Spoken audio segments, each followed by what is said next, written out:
Canada is often regarded as almost a safe haven, full of nicer people, nicer landscapes. It's more untouched. It's that raw, nice, welcoming country. But is that true?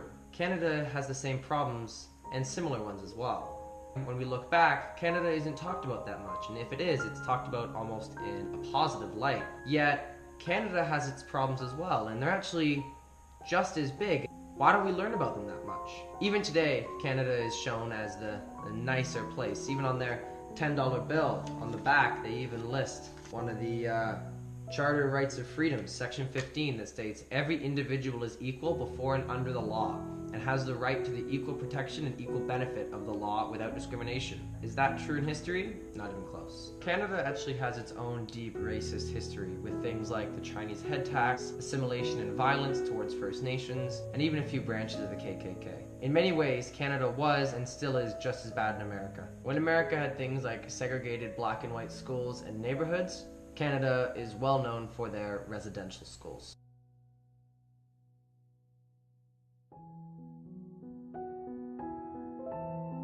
Residential schools were government-sponsored religious schools established to assimilate Indigenous children into Euro-Canadian culture. Originally conceived by Christian churches and the Canadian government as an attempt to both educate and convert Indigenous youth and to integrate them into Canadian society, causing long-term problems among Indigenous peoples. Since the last residential school closed in 1996, former students have pressed for recognition and restitution, resulting in the Indian Residential Schools Settlement Agreement in 2007 and a formal public apology by Prime Minister Stephen Harper in 2008.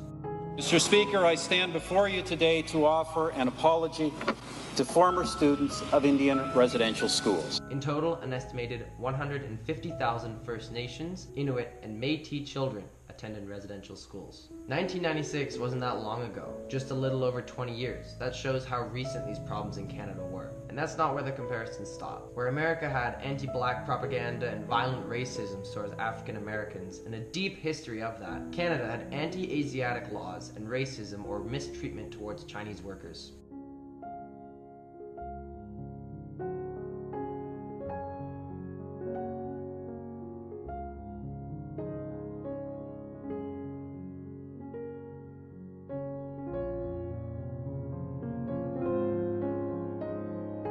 The workers were brought in when Canada was building its famous railroad across from sea to sea that spans the whole width of Canada. It was built by Asiatic workers, mostly Chinese workers, and they were given unfair circumstances to work, unfair wages, they were working in unsafe conditions, even though when they started working they were promised the opposite of all those.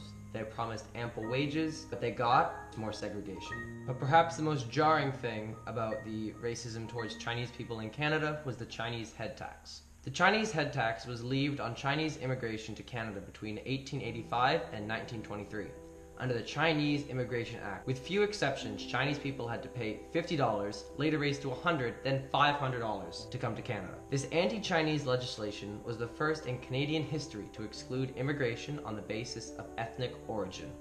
Even today, these things linger in Canada. Things like First Nations reserves still happen today. 49% of First Nations members live on remote reserves. So why are these such big misconceptions about Canada? Why are most of these things I've talked about today not well known? Well, maybe our politicians are aware of how they need to appear of this welcoming and loving country that we know today. Maybe we're taught more about American history than we are about anything Canada has done. As a student, I can definitely say that we learn much more in depth about the injustice in America than Canada. It is starting to change as we learn more about the Indigenous Acts and through the Truth and Reconciliation Act, but we still don't get nearly as much information. It could be that we're just willfully ignorant of all the problems around us. But today we have groups fighting to challenge these misconceptions and change what's going on. I'm here because I have been guided here by something that means more to us and more to me than anything in this world. To bring Canada's ugly past over the shiny place we all love and really show the struggle that this country has gone through and the people who had to stand up to try and change it. This is all to educate people so they'll realize, and even today Canada isn't such a safe place after all. These people are fighting for knowledge across all peoples of all the world so they can understand Canada's issues.